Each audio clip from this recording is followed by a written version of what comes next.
हर साल की तरह इस साल भी एप्पल अपने नए आईफोन सीरीज को लॉन्च करने जा रहा है और इस साल ये सीरीज होगी आईफोन 14 के नाम से। इससे पहले कि आप पूछें कि लॉन्च आखिर कब होने वाले हैं, मैं आपको बता दूं कि अभी भी 3 महीने से ज़्यादा बाकी हैं आईफोन के लॉन्च में। मतलब आप सितंबर के सेकेंड वीक तक उम्मीद कर सकते हैं कि एप्पल अपने ये नए आईफोन सीरीज़ को लॉन्च कर देगा। लगभग हर साल एप्पल अपने आईफोन को सितंबर में ही लॉन्च करता है, तो वो कोई सरप्राइज़ की बात नहीं है। लेकिन एक्चुअल लॉन्च से 3 महीने पहले आपसे मैं आईफोन के बारे में क्यों बात करने आया हूँ।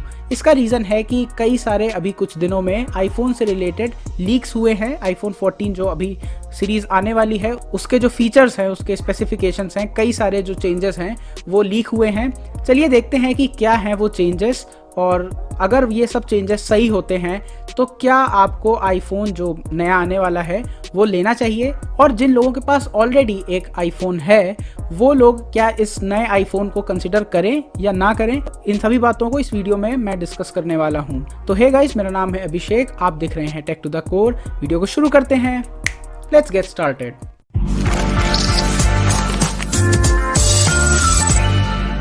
तो इन सारे ही जो र्यूमर्ड स्पेसिफिकेशंस हैं उनको बताने से पहले मैं आपको डिस्क्लेमर दे देता हूँ।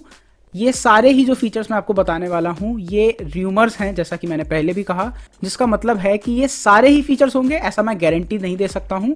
लेकिन ये बहुत ही ट्रस्टेड सोर्सेज के थ्रू मैंने ये इन्फॉर्मेशन ली है और इसी को मैं आपसे शेयर करने वाला हूँ। तो सबसे पहले बात कर लेते हैं कि कितने मॉडल्स इस साल आईफोन में लॉन्च होने की उम्मीद है। पिछले साल की तरह इस बार भी 4 वेरियंट्स होने वाले हैं, लेकिन इस बार कुछ चेंजेस हैं वो मैं आपको बता देता हूं।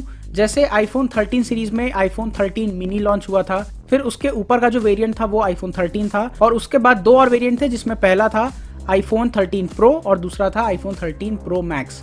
लेकिन इस साल ये ट्रेंड थोड़ा बदलने वाला है। आईफोन 14 में मिनी सीरीज जो है वो नहीं होने वाली है। बेस जो मॉडल होगा, जो सबसे लोएस्ट मॉडल होगा, वो आईफोन 14 होगा। इसके बाद जो ऊपर का वेरिएंट आने वाला है वो होगा आईफोन मैक्स के नाम से, और आईफोन मैक्स के बाद आईफोन 14 प्रो और आईफोन 14 प्रो मैक्स, ये वेरिएंट्स होने वाले हैं। तो इसमें से 3 वेरिएंट्स जो हैं वो पिछले साल की तरह सेम रहने वाले हैं, और एक एक्स्ट्रा वेरिएंट जो इस साल आने वाला है, जो नया वेरिएंट होगा, वो होगा आईफोन 14 मैक्स। सेकंड, इसके बाद बात करते हैं डिस्प्ले और डिज़ाइन की। तो जैसे पिछले कई सालों से एक ट्रेंड रहा है कि आईफोन 13 हो या आईफोन 12 सीरीज़ हो या आईफोन 11 सीरीज़ हो, इन सभी में जो टॉप वेरिएंट्स यानी कि जो प्रो सीरीज़ के और जो नॉर्मल जो बेस मॉडल रहते हैं उनमें डिज़ाइन वाइज कोई खास ऐसा डिफरेंस नहीं होता है। अगर आप माइक्रोस्कोप लगा के शायद देखेंगे तो ही कुछ ऐसा आपको खास डिफरेंस नजर आए, बट इन ऑल एसेंशियलिटी ऐसे कुछ खास डिफरेंसेस नहीं होते थे। लेकिन फॉर्चुनेटली इस साल जो आईफोन 14 सीरीज है उसमें ये चेंज देखने को आपको मिलेगा। इस ट्रेंड से चेंज करेगा एप्पल, ऐसी उम्मीद है।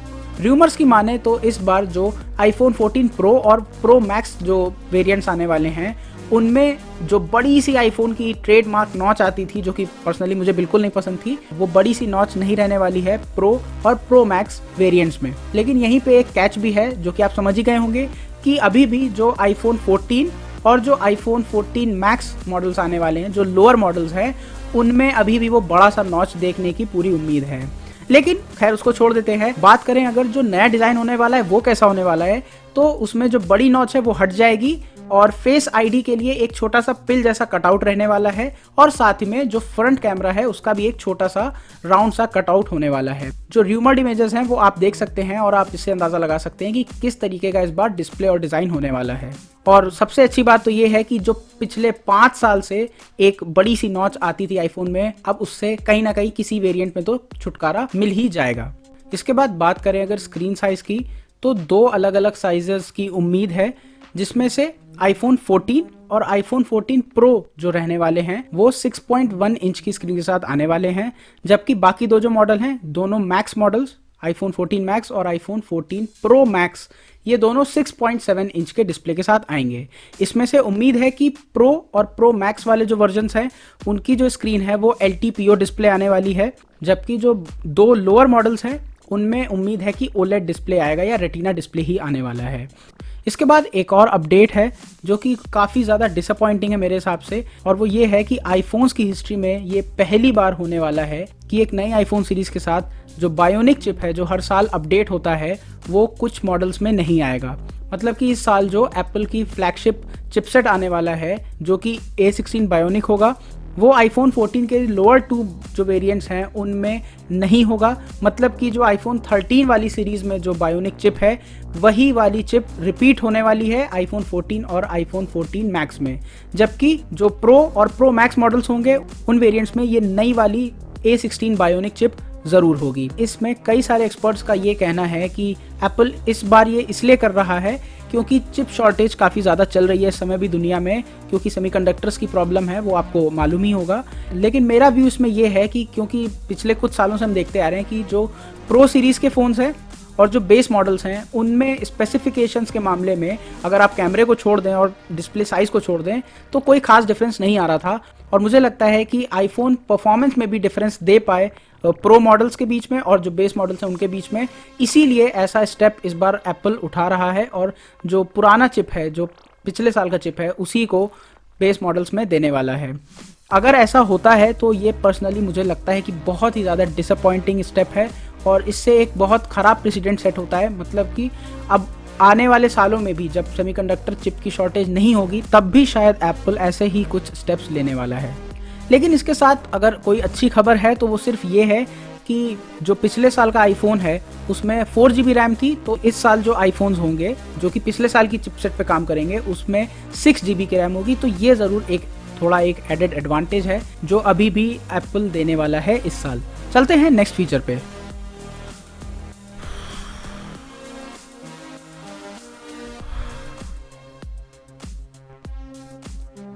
जी हाँ, कुछ इसी तरह से एप्पल भी इस साल आखिरकार जाग गया है और इस बार उम्मीद है कि आईफोन 14 सीरीज में आपको ऑलवेज ऑन डिस्प्ले का फंक्शन भी देखने को मिल जाएगा। ये नींद से उठने वाली बात मैंने इसलिए करी थी क्योंकि एंड्रॉयड में सालों से ये फीचर है और आज भी अगर आप जितने भी एमोलेड स्क्रीन वाले या ओलेड स्क्रीन वाले एंड्रॉयड फ़ोन्स लेंगे उनमें आपको ये फीचर देखने को पक्का मिल ही जाएगा। और एंड्रॉयड में ये आपको 15 से 20 हज़ार के प्राइस पॉइंट से फीचर देखने को मिल जाएगा ऑलवेज ऑन डिस्प्ले का। ऑलवेज ऑन डिस्प्ले का मतलब ये है कि आपको ऑल टाइम एक क्लॉक वो नज़र आती रहेगी, क्लॉक चलती हुई नज़र आती रहेगी। एमोलेड डिस्प्लेज में ही ये होता है और इससे बहुत ज़्यादा बैटरी भी कंज्यूम नहीं होती है। ये एक बहुत ही इंपॉर्टेंट फीचर है जो कि आईफोन में अब डेब्यू करने वाला है, जबकि आप एंड्रॉयड में देखें तो काफ़ी सालों से ये फीचर ऑलरेडी वहाँ मौजूद है। लेकिन चलिए कोई बात नहीं, आईफोन कम से कम इस नए फीचर को ला तो रहा है। और अच्छी बात ये है कि अभी तो फिलहाल ऑलवेज ऑन डिस्प्ले वाला जो फीचर है ये सिर्फ और सिर्फ प्रो मॉडल्स पे लॉन्च होगा, बट टेंशन की कोई बात नहीं है। सॉफ्टवेयर अपडेट से जितने भी फ़ोन्स एलिजिबल होंगे जिनमें भी एमोलेड डिस्प्ले है या ओलेड डिस्प्ले है या LTPO डिस्प्ले है, उनमें ये फीचर सॉफ्टवेयर अपडेट के थ्रू थोड़े दिनों में आ जाएगा, तो ये कोई ज़्यादा टेंशन की बात नहीं है। तो स्पेसिफिकली इस एक फीचर के लिए आपको ज़्यादा पैसे खर्च करने की ज़रूरत नहीं है। चलते हैं नेक्स्ट फीचर पे। तो जैसा कि मैंने पिछले सेगमेंट में आपको बताया कि ऑलवेज ऑन डिस्प्ले वाले फीचर के लिए आपको अलग से पैसे खर्च करने की ज़रूरत नहीं है एक्स्ट्रा।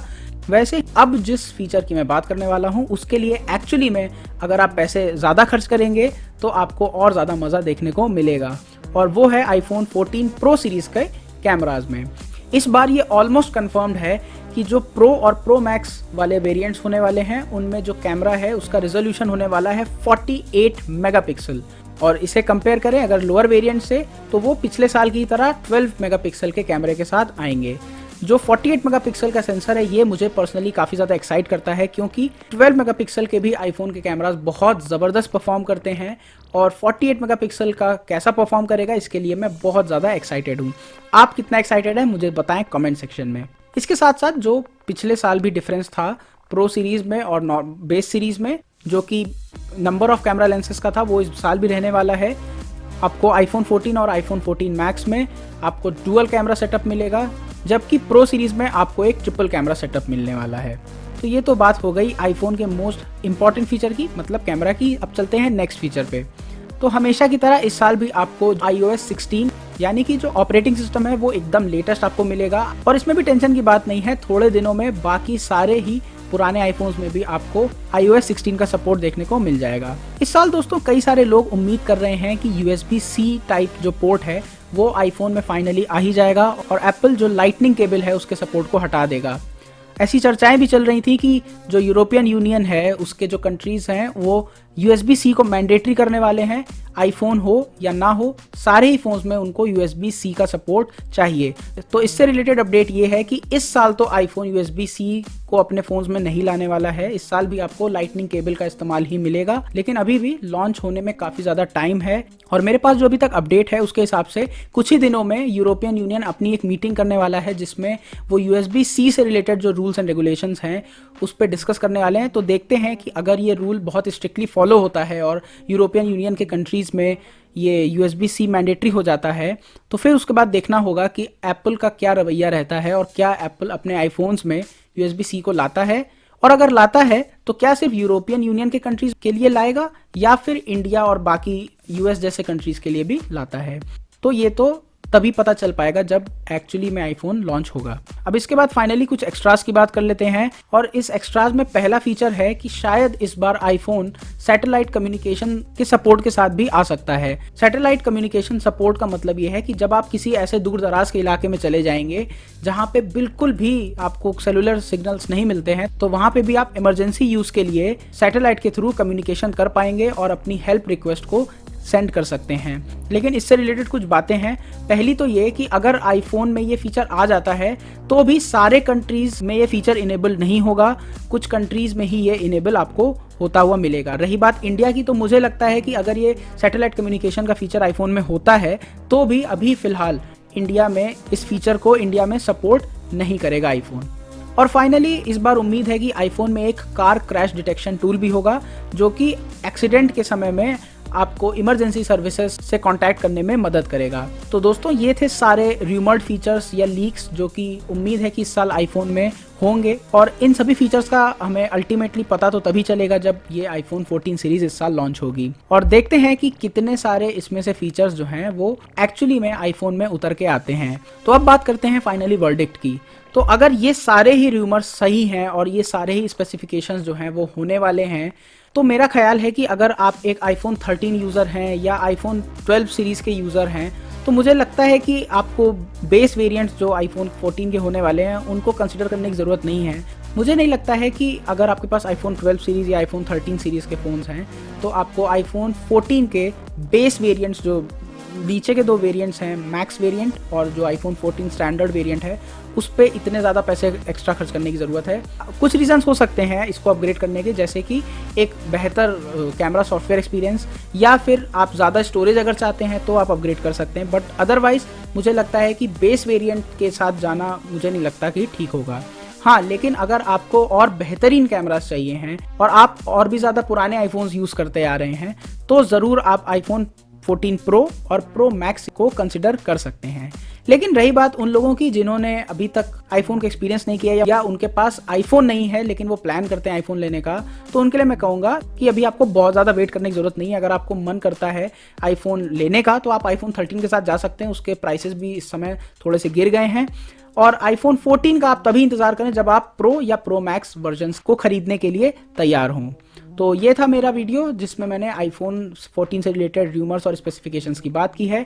आई होप कि आपको ये वीडियो पसंद आई होगी। अगर आपको ये वीडियो अच्छी लगी तो आप इसे लाइक करें। इसके अलावा लगातार ऐसी ही टेक वीडियोस देखते रहने के लिए tech to the core channel को सब्सक्राइब करें और नोटिफिकेशन बेल आइकन भी ज़रूर दबाएं, जिससे कि जब भी हम कोई नई वीडियो अपलोड करते हैं तो इसकी इन्फॉर्मेशन आपको तुरंत मिल जाए। मिलते हैं नेक्स्ट वीडियो में, तब तक के लिए गुड बाय।